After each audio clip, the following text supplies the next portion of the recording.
I'll tell you what, the smell of a nice light brown roux. Light brown, not too dark brown. This is a dish that people are going to say, why are we doing a potato and shrimp stew, right? One of the greatest old-fashioned dishes that was mostly done on Friday in many of the Cajun homes in my neighborhood around St. James Parish was a potato and shrimp stew, because you could eat shrimp on Friday, you couldn't eat meat on Friday on many of the days. And I was telling them the story just now that my grandfather was in the hospital in 1959, I think, dying.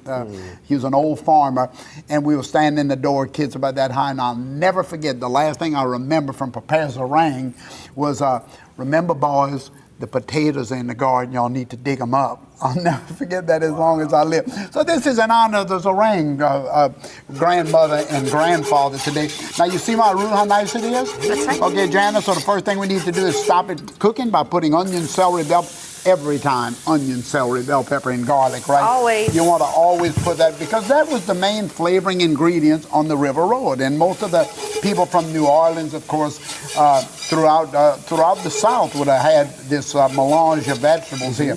So, and now we're adding some smoked meat to our dish today, to the potato stew. We're going to add some andouille. Because it's not Friday. It's not Friday. That's right. What's the andouille capital of the world? Laplace, Louisiana. Is it really? Yeah, Laplace, Louisiana. You got to give me an old wooden spoon over there.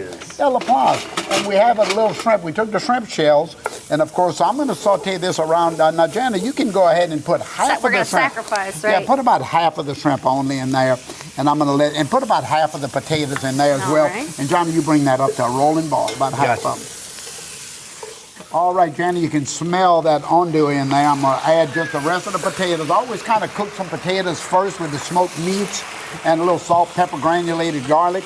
Now, you can go ahead and pour the shrimp stock in, just enough. Remember, I'll tell you when, just keep on going. This is a stew, not a soup, you know. But So I noticed that that's even good right there. That's for good a right stew, there. you made a little bit of a roux there. Well, yeah, no, well, stews and soups both need roux, not necessarily, but you see how it's thickening up beautifully right there? And look at that beautiful brown gravy. Now we're going to put the shrimp in. We sacrificed some early, and the shrimp are going to start to cook and add all that natural shrimp stock to the roux and thin it out. So I never want to add so much stock that all of a sudden I have a watery dish, because I want the shrimp to add all of the ingredients. A little salt, pepper, a little green there, Jan. You got some green onion? I can do that. You can go ahead and put a little. There you go, a little green in that.